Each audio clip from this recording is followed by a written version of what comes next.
어제 말씀 나눈 것처럼 9장 51절부터 19장 마지막까지 예수님은 이 갈릴리에서 예루살렘으로 가는 길 위에 있습니다. 그 여정 중에 제자들과 함께 나눈 이야기, 사람들과 함께 대화한 이야기들이 오늘 계속해서 이 기록이 되어 있는데요. 11장도 마찬가지입니다. 오늘 11장에 보면 1절부터 13절에 기도에 대한 가르침이 나오지요. 아마 그 여정 중에 어느 곳에서 잠시 쉬면서 기도하고 계셨던 것 같습니다. 그때 제자들 가운데 한 사람이 요한의 제자도 우리에게 기도를 가르쳐 주시는데 주님도 우리에게 기도를 가르쳐 주십시오. 그렇게 요청을 할 때 예수께서 기도를 가르쳐 주시지요. 이 기도는 마태복음에 있는 것과 같은 기도입니다. 그 기도를 이제 이방인들 버전으로 누가가 좀 수정을 한 것인데요. 이 그 한 사람의 마음에 있는 생각은 그 사람의 기도에 잘 드러나게 되어 있습니다. 제가 과거에 이제 우리 서양과 우리 한국의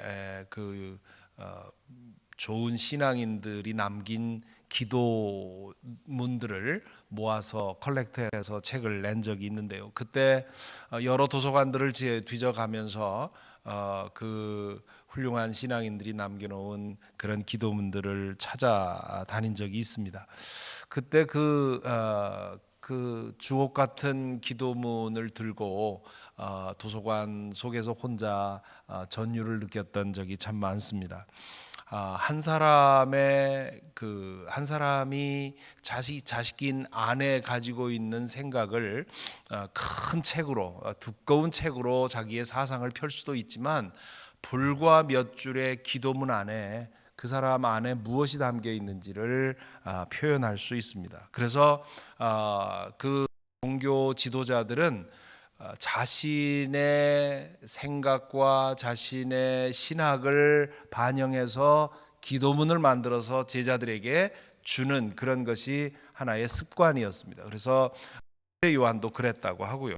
다만 아마 세례 요한이 제자들에게 전해줬던 그 기도문이 남아 있었다면 그것도 흥미롭게 우리에게 흥미로운 자료로 남아 있었을 텐데요. 그래서 세례 요한의 예수님의 제자들이 주님도 우리에게 주님의 생각을 그 수정처럼 이렇게 크리스탈라이즈한 그런 기도문을 좀 가르쳐 주십시오. 그렇게 얘기했을 때 이 주기도를 가르쳐 주셨지요. 그리고 그 후에 예수께서는 그 불의한 친구의 비유를 말씀을 하십니다. 5절부터 9절까지, 5절부터 8절까지인데요. 기도를 가르쳐 주시고 나서 이 어떤 친구에 관한 비유를 듭니다. 밤중에 나에게 친구가 찾아왔는데 마침 먹을 것이 떨어졌습니다. 먼 길을 걸어오느라고 지치고 배고픈 그 친구에게 뭔가 주기 위해서 이웃집을 자기 친구에게 찾아가서 밤중에 문을 두드리면서 나에게 먹을 것을 좀 달라. 내 친구가 지금 방문을 했는데 줄 것이 없다. 그렇게 요청을 하지요. 그때 그 친구가 하는 말 좀 들어보십시오. 7절에 보면 나를 괴롭히지 말게 문은 이미 닫혔고 아이들과 나는 잠자리에 누웠네. 내가 지금 일어나서 자네의 청을 들어줄 수 없네. 먹을 것은 있는데 줄 것은 있는데 일어나기 싫어서 일어나기 귀찮으니 나는 들어줄 수 없다고 지금 말하는 겁니다. 이건 친구가 아니지요. 이웃이라고 할 수는 있어도 친구라고 할 수 없는 그런 얘기를 합니다. 예수님은 이렇게 그 비유를 들 때 사람 가운데 가장 질이 안 좋은 사람의 예를 들어서 우리가 상상할 수 있는 가장 좋으신 하나님을 대비시킵니다. 어떤 사람들은 이 비유를 가지고 그렇기 때문에 우리가 하나님에게 끝없이 졸라대면 하나님이 들어주실 거다, 그렇게 얘기를 하지요. 사실 예수님도 그렇게 말씀하시는 것 같아요. 8절에 보면 내가 너희에게 말한다, 그 사람의 친구라는 이유로는 그가 일어나서 청을 들어주지 않을지라도 그가 졸라대는 것 때문에는 일어나서 필요한 만큼 줄 것이다, 이렇게 말하는 것을 액면 그대로 받아들여서 무엇이든지 졸라대면 하나님이 들어주신다고 그렇게 오역하는 분들이 많이 있습니다. 많은 분들이 그렇게 설교를 하시지요. 그러나 이 비유는 좀 전에 말씀드린 것처럼 사람 중에 가장 질이 나쁜 사람하고 우리가 상상할 수 있는 가장 좋으신 하나님과를 대비시키는 것입니다. 가장 질이 나쁜 이런 친구 같지 않은 사람도 졸라대면 주는데, 가장 좋으신 하나님, 우리에게 가장 좋은 것을 원하시는 하나님이 우리가 기도하는데 안 들어주겠느냐, 그런 말씀이지요. 그러므로 지금 이 비유는 기도하면서 졸라대라 그런 뜻이 아니라 하나님이 틀림없이 들어준다는 믿음을 갖고 기도하라는 거지요. 그러면서 구하라, 찾으라, 문을 두드리라, 그런 말씀을 하고 있습니다. 그 뒤에 나오는 비유도 마찬가지지요. 어떤 아버지가 아들이 생선을 달라고 하는데 뱀을 주겠느냐, 그런 나쁜 아버지가 어디 있겠느냐. 마찬가지로 우리 하나님은 좋으신 하나님이기 때문에 자식이 좋은 걸 달라고 하면 어련히 주시지 않겠느냐. 그러니 하나님의 선의를 믿고 기도하라, 그런 얘기입니다. 우리 그리스도인들이 기도하는 자세나 그 마음 태도나 혹은 기도에 들어있는 내용을 보면 하나님을 믿고 기도하는 것보다는 하나님을 불신해서 기도하는 경우가 더 많은 것 같습니다.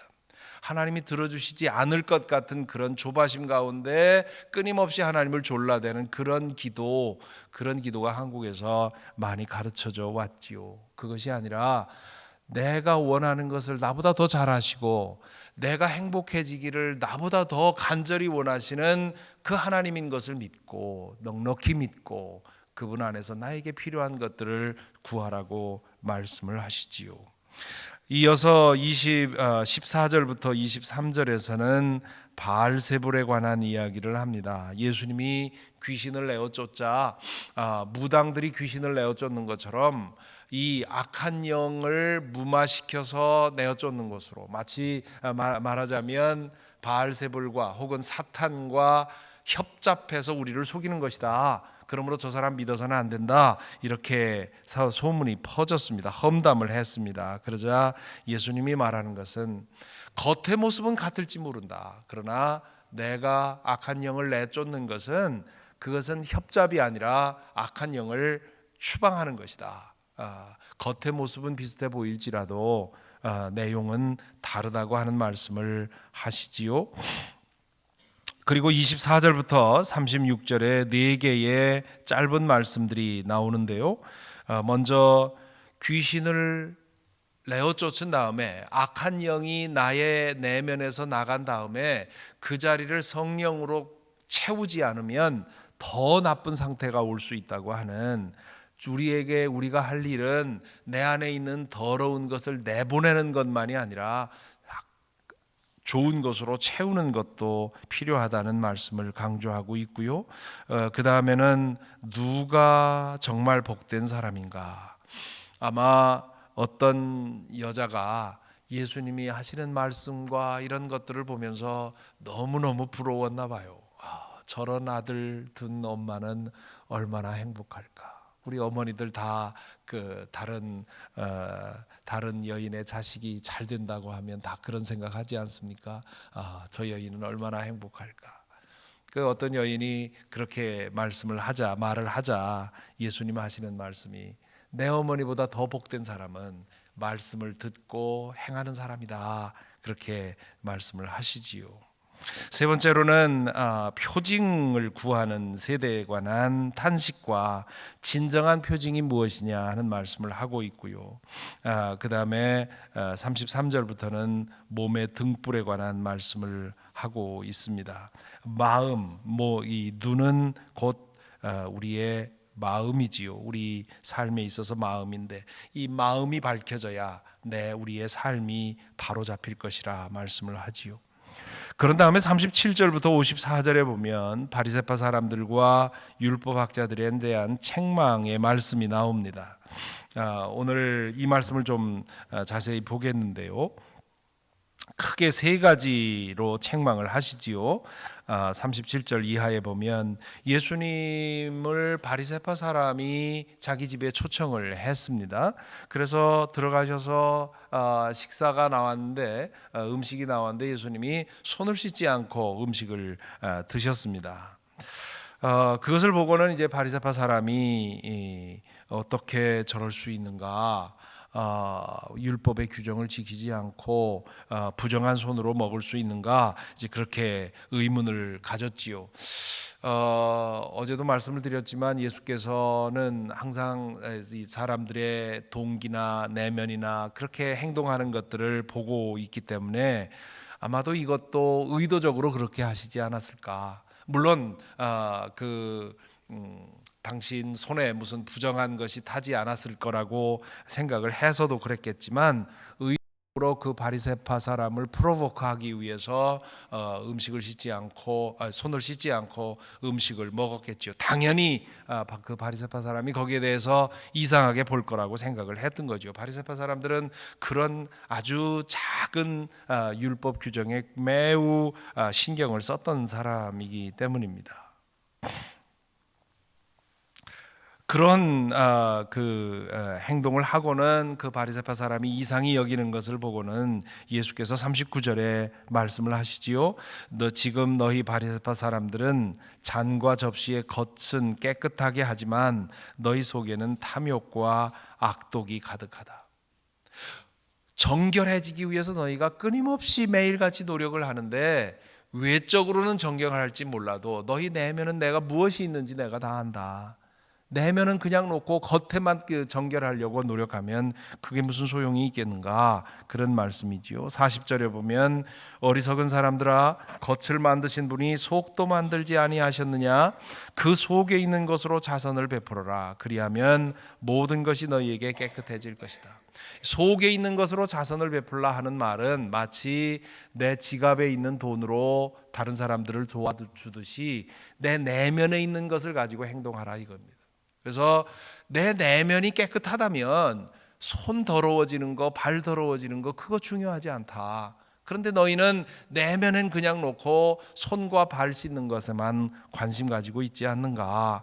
그런 질문을, 그런 말씀을 하는 것이지요. 그리고 42절에 뭐라고 합니까? 너희 바리새파 사람들에게 화가 있다. 너희는 박하와 운향과 온갖 채소의 11조는 바치면서 정의와 하나님께 대한 사랑은 소홀히 한다. 물질의 11조는 바치면서 내 하나님께 내 드려야 할 내 마음의 정성과 사랑과 정의는 소홀히 한다.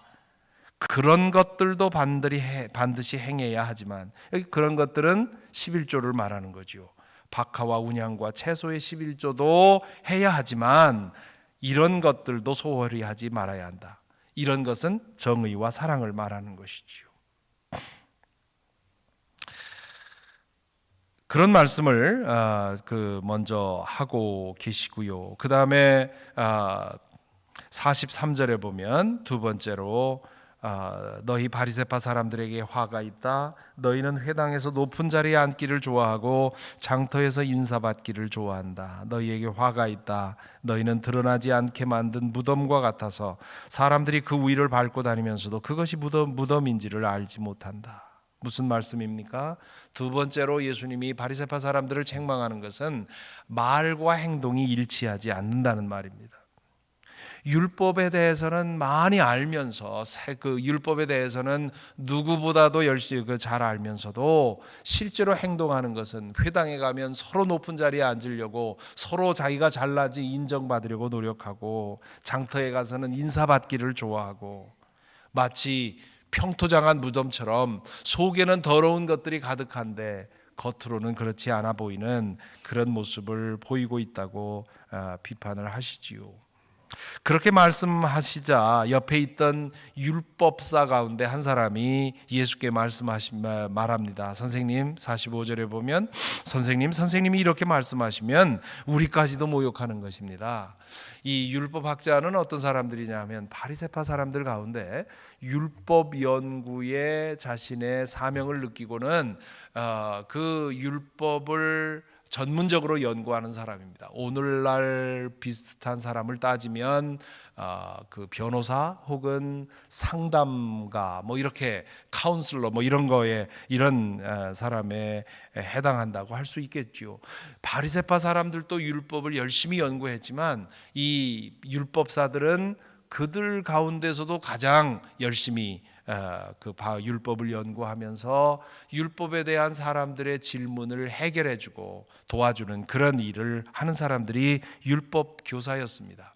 이들이 옆에 있다가 바리새파 사람의 하는 말을 듣고는 우리까지도 모욕하고 있다 그렇게 느낀 것이지요.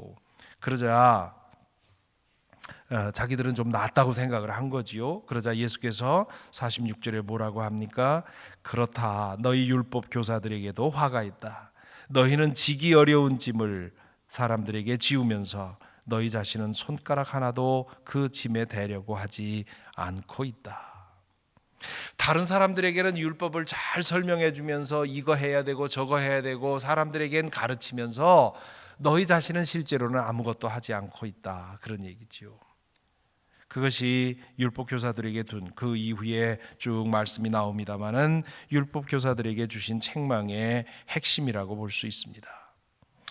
지금 이 바리새파 사람과 율법 교사들에게 준 그 책망이 그들에게 지적한 그 문제가 저와 여러분 우리 오늘 예수 믿는 우리 모두에게도 있다고 하는 것을 오늘 인정을 해야 될 것입니다. 만일에 나는 이것과 상관없는 사람이다라고 생각을 하면 이 말씀이 아무 의미가 없겠지요.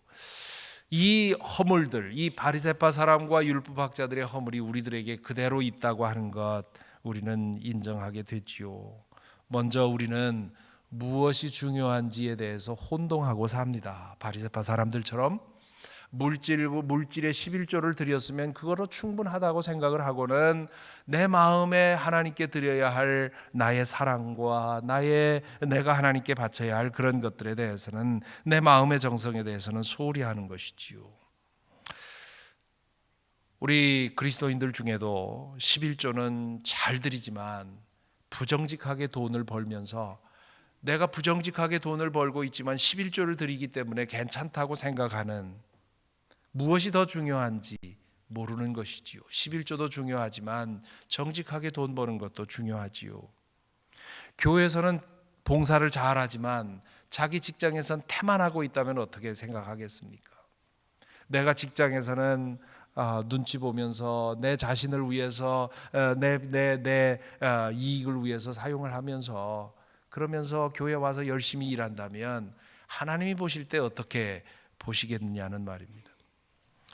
술, 담배는 철저히 안 하지만 그래서 겉으로는 거룩해 보이지만 직장에서 혹은 자기 일에서는 거짓과 사기와 술수와 모함을 끊임없이 하고 있다면 그렇다면 우리가 바로 믿는 거냐 그런 얘기입니다.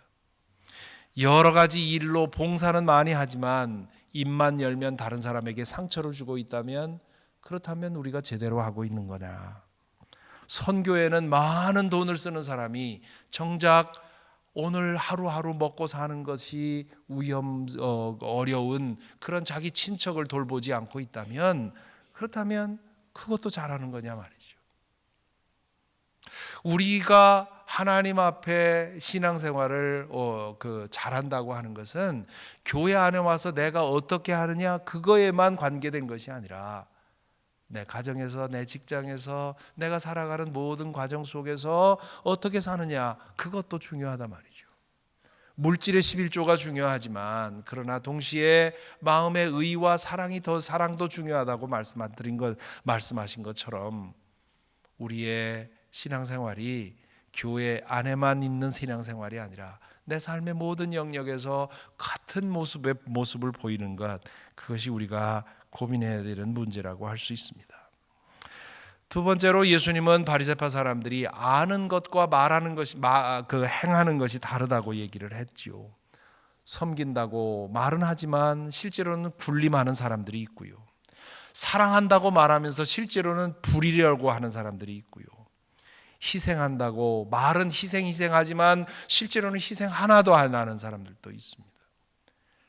아는 거, 말하는 거, 그게 중요한 게 아니라 내가 어떻게 행동하느냐가 중요하다고 하는 것. 오늘 이 말씀을 통해서 깨닫게 되는 것이고요. 세 번째로는 가르치기는 잘하는데, 옳고 그른 것을 말은 잘하는데 실제로 자신은 실천하지 않는 그런 위선을 또한 우리는 많이 범하고 삽니다. 그런 얘기를 하지요. 법대생들이 도서관에서 제일 많이 책을 훔친다고 하지요. 자신이 옳고 그른 것에 대해서 열심히 공부를 하는데 실제로 옳고 그른 것을 행하는 것은 가장 하지 못하는, 여기 그거 하시는 분들이 계신지 모르겠습니다만 오늘날 미국에서 유능한 법조인은 정의를 지키는 사람이 아니지요. 유능한 법조인으로 인정받는 사람은 법을 어떻게든 교묘하게 이용해서 자신의 클라이언트를 위해서 일하는 유익을 만들어내는 사람이 법조인이라고 생각을 합니다. 그러니까 이 변호사들이 제일 법을 안 지키는 사람들로 미국 사회에서 낙인이 찍혀 있지 않습니까? 사회 사업을 하는 사람들이 제일 도네이션 적게 한다고 하는 통계도 있고요. 의사가 제일 운동 안 한다고도 하고요. 목사가 제일 기도 안 하고요. 우리 신학교에서 공부할 때 선생님들한테 그런 얘기를 들었습니다. 조직 신학을 가르치는 교수가 제일 비조직적이고 윤리학을 가르치는 교수가 제일 비윤리적이고 설교학을 가르치는 교수가 제일 설교 못한다. 우리가 무엇인가를 계속해서 생각하고 연구하고 그걸 몰두하다 보면 우리에게는 그런 관성이 있는 것 같습니다. 나는 그것과는 상관없는 것처럼. 예수쟁이는 말쟁이다. 목사는 입만 열면 가르치려고 한다. 그런데 실제로 실천은 없고 말만 많은 게 믿는 사람들이다 하는 그런 인식이 팽배하게 퍼져 있습니다.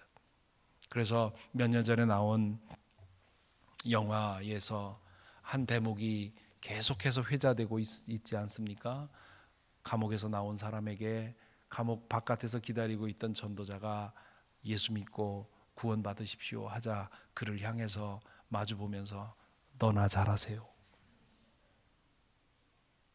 그 얘기가 끊임없이 이런저런 통로에서 기독교를 비판할 때 사용이 되고 있습니다. 오늘 이 말씀을 통해서 우리 자신을 돌아보고 내 안에 있는 허물을 회복하는 그런 기도를 할 수 있기를 바랍니다.